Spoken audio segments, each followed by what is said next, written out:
Good morning student. आज अपना topic है मौद्रिक नीति। मौद्रिक नीति की मौद्रिक नीति वो नीति है जिस राही किसी देश की सरकार या केंद्रीय बैंक द्वारा विशेष टीचों की प्राप्ति ਲਈ जिवें मुद्रा की पूर्ति, मुद्रा की लागत ਜਾਂ ਵਿਆਜ ਦੀ ਦਰ ਜਾਂ मुद्रा की उपलब्धि ਨੂੰ कंट्रोल किया जाता। मौद्रिक नीति के मुख्य उद्देश की है? मौद्रिक नीति के मुख्य उद्देश की है? कीमत स्थिरता, जिमें पूर्ण रोजगार, आर्थिक विकास, वटांदरा स्थिरता, आर्थिक असमानता में कमी। हुण आ गई मौद्रिक नीति की परिभाषा। मौद्रिक नीति वो नीति है जिस द्वारा किसी देश की सरकार ਜਾਂ ਕੇਂਦਰੀ ਬੈਂਕ ਨਿਸ਼ਚਿਤ ਟੀਚਿਆਂ ਦੀ ਪ੍ਰਾਪਤੀ ਲਈ ਮੁਦਰਾ ਦੀ ਪੂਰਤੀ, ਮੁਦਰਾ ਦੀ ਲਾਗਤ ਜਾਂ ਮੁਦਰਾ ਦੀ ਵਿਆਜ ਦੀ ਦਰ ਅਤੇ ਮੁਦਰਾ ਦੀ ਉਪਲਬਧੀ ਨੂੰ ਕਾਬੂ ਕਰਦੀ ਹੈ। ਇਹ ਕੀ ਹੈ? ਮੌਦਰਿਕ ਨੀਤੀ ਹੈ। ਮੌਦਰਿਕ ਨੀਤੀ ਦੀ ਇਹ ਪਰਿਭਾਸ਼ਾ ਹੈ।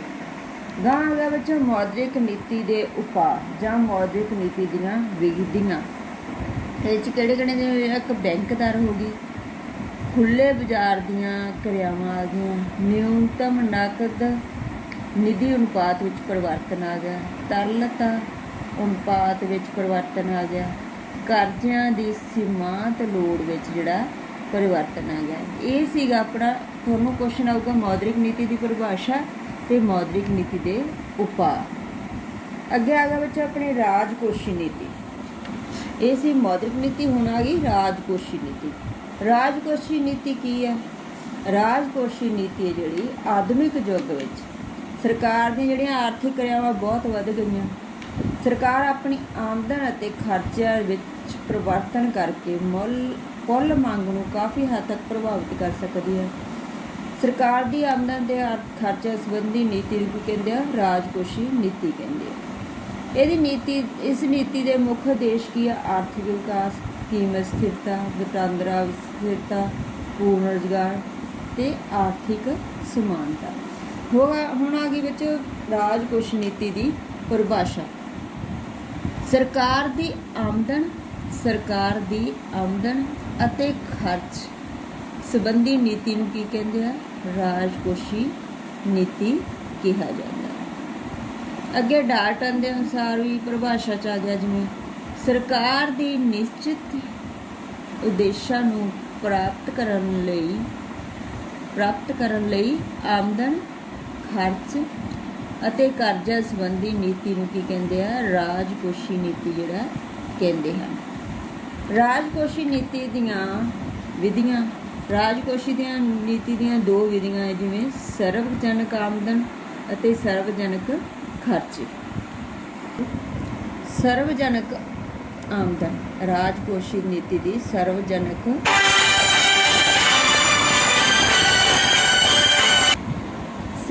ਆਮਦਨ 'ਚ ਬੱਚੇ ਆ ਗਿਆ ਜਿਵੇਂ ਕਰ ਆ ਗਿਆ। ਠੀਕ ਹੈ, ਕਰ ਕੀ ਹੈ? ਕਰ ਇੱਕ ਅਜਿਹਾ ਜ਼ਰੂਰੀ ਭੁਗਤਾਨ ਹੈ। ਕਰ ਨੂੰ ਟੈਕਸ ਵੀ ਕਿਹਾ ਜਾਂਦਾ ਆਪਾਂ, ਜੋ ਸਰਕਾਰ ਨੂੰ ਕਾਨੂੰਨ ਦੇ ਅਨੁਸਾਰ ਦਿੱਤਾ ਜਾਂਦਾ ਹੈ। ਟੈਕਸ ਕਰ ਦੋ ਪ੍ਰਕਾਰ ਦੇ ਹੁੰਦੇ ਆ, ਜਿਵੇਂ ਕਰ ਆ ਜਿਹੜੇ ਦੋ ਪ੍ਰਕਾਰ ਦੇ ਆ, ਪ੍ਰਤੱਖ ਕਰ ਤੇ ਅਪ੍ਰਤੱਖ ਕਰ। ਠੀਕ ਹੈ ਹਾਂਜੀ। ਪ੍ਰਤੱਖ ਕਰ ਕਿਹੜੇ ਹੁੰਦੇ ਆ? ਪ੍ਰਤੱਖ ਕਰ ਉਹ ਕਰ ਆ ਜੋ ਵਿਅਕਤੀਆਂ ਦੀ ਆਮਦਨ ਅਤੇ ਧਨ ਤੇ ਲਗਾਏ ਜਾਂਦੇ, ਜਿਵੇਂ ਆਮਦਨ ਕਰ ਤੇ ਉਪਹਾਰ ਕਰ। ਦੂਜੇ ਨੰਬਰ ਤੇ ਆ ਗਏ ਅਪ੍ਰਤੱਖ ਕਰ। ਕਿਹੜੇ ਹੁੰਦੇ ਆ?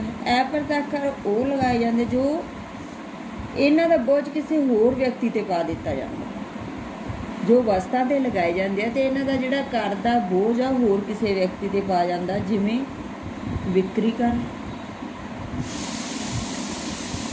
ਉਤਪਾਦਨ ਕਰ ਤੇ ਮਨੋਰੰਜਨ ਕਰ।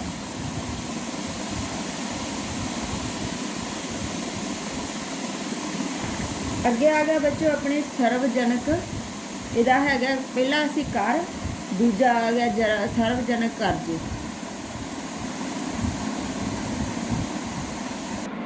ਸਰਵਜਨਕ ਕਰਜ਼ੇ, ਸਰਕਾਰ ਜਨਤਾ ਕੋਲੋਂ ਕਰਜ਼ਿਆਂ ਦੇ ਰੂਪ ਵਿੱਚ ਜੋ ਰਕਮ ਇਕੱਠੀ ਕਰਦੀ ਹੈ ਉਸ ਨੂੰ ਕੀ ਕਹਿੰਦੇ ਆ? ਸਰਵਜਨਕ ਕਰਜ਼ੇ ਕਹਿੰਦੇ ਆ। ਠੀਕ ਹੈ ਬੱਚੋ। ਅੱਗੇ ਆ ਗਈ ਘਾਟੇ ਦੀ ਵਿੱਤ ਵਿਵਸਥਾ। ਇਹ ਸਰਵਜਨਕ ਆਮਦਨ ਦੇ ਹੀ ਪੁਆਇੰਟ ਹੈ, ਜਿਵੇਂ ਕਰ, ਸਰਵਜਨਕ ਕਰਜ਼ੇ ਤੇ ਘਾਟੇ ਦੀ ਵਿੱਤ ਵਿਵਸਥਾ। ਇਹ ਆਪਾਂ ਟੌਪਿਕ 'ਚ ਵੀ ਵੈਸੇ ਕੀਤੇ ਹੋਏ ਆ, ਪਰ ਫਿਰ ਵੀ ਇਹਦੇ 'ਚ ਆਉਂਦੇ ਰਾਜਕੋਸ਼ ਨੀਤੀ 'ਚ। ਘਾਟੇ ਦੀ ਵਿੱਤ ਵਿਵਸਥਾ ਉਹ ਹੁੰਦੀ ਹੈ ਜਿਸ ਰਾਹੀਂ ਸਰਕਾਰ ਆਪਣੇ ਘਾਟੇ ਨੂੰ ਪੂਰਾ ਕਰਨ ਲਈ ਕੇਂਦਰੀ ਬੈਂਕ ਤੋਂ ਕਰਜ਼ੇ ਲੈਂਦੀ ਹੈ ਤੇ ਕੇਂਦਰੀ ਬੈਂਕ ਇਹ ਕਰਜ਼ੇ ਜਿਹੜੇ ਨਵੇਂ ਨੋਟ ਛਾਪ ਕੇ ਦਿੰਦੀ ਹੈ। ਇਸ ਦੇ ਸਿੱਟੇ ਵਜੋਂ ਮੁਦਰਾ ਦੀ ਜਿਹੜੀ ਪੂਰਤੀ ਹੈ ਵੱਧਦੀ ਹੈ। ਅੱਗੇ ਆ ਗਿਆ ਬੱਚੋ ਸਰਵਜਨਕ ਖਰਚੇ, ਦੂਜਾ ਪੁਆਇੰਟ। ਸਰਵਜਨਕ ਖਰਚੇ, ਸਰਵਜਨਕ ਖਰਚਿਆਂ 'ਚ ਕੀ ਆ ਜਾਂਦਾ? ਜਿਵੇਂ ਸਰਕਾਰ ਦੁਆਰਾ ਕੀਤੇ ਖਰਚਿਆਂ ਨੂੰ ਸਰਵਜਨਕ ਖਰਚੇ ਕਿਹਾ ਜਾਂਦਾ ਹੈ। ਇਹ 4 ਪ੍ਰਕਾਰ ਦੇ ਹੁੰਦੇ, ਜਿਵੇਂ ਸਰਵਜਨਕ ਕੰਮ। ਸਰਵਜਨਕ ਕੰਮ 'ਚ ਕੀ ਆ ਗਿਆ?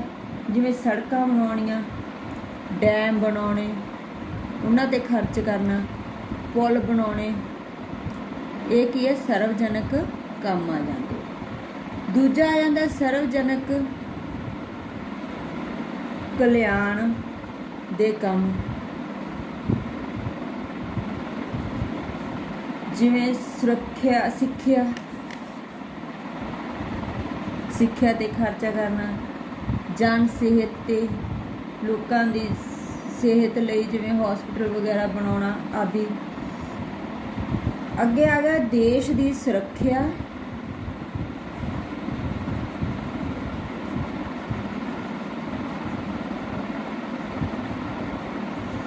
ਅਤੇ ਕਾਨੂੰਨ ਵਿਵਸਥਾ।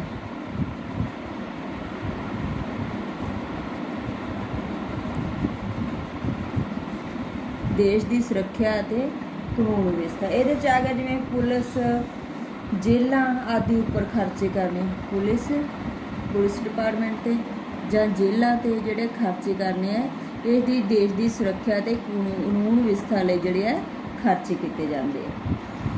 ਅੱਗੇ ਆਏਗਾ ਉਤਪਾਦਕ ਨੂੰ ਉਤਪਾਦਨ ਅਤੇ ਨਿਰਯਾਤ ਵਧਾਉਣ ਲਈ ਦਿੱਤੀਆਂ ਜਾਣ ਵਾਲੀਆਂ ਆਰਥਿਕ ਸਹਾਇਤਾ ਅਤੇ ਲੋਕਾਂ ਨੂੰ ਟਰਾਂਸਫਰ ਪੇਮੈਂਟ ਕਰਨ ਲਈ ਕੀਤੇ ਗਏ ਖਰਚੇ ਆਦਿ ਹੁੰਦੇ। ਇਸ ਤਰ੍ਹਾਂ ਜਿਹੜੇ ਸਾਰਵਜਨਕ ਖਰਚਿਆਂ ਦੇ ਆਮਦਨ ਵਿੱਚ ਪਰਿਵਰਤਨ ਕਰਕੇ ਮੰਦੀ ਤੇ ਤੇਜ਼ੀ ਨੂੰ ਜਿਹੜਾ ਨਿਯਮਿਤ ਕੀਤਾ ਜਾਂਦਾ ਹੈ।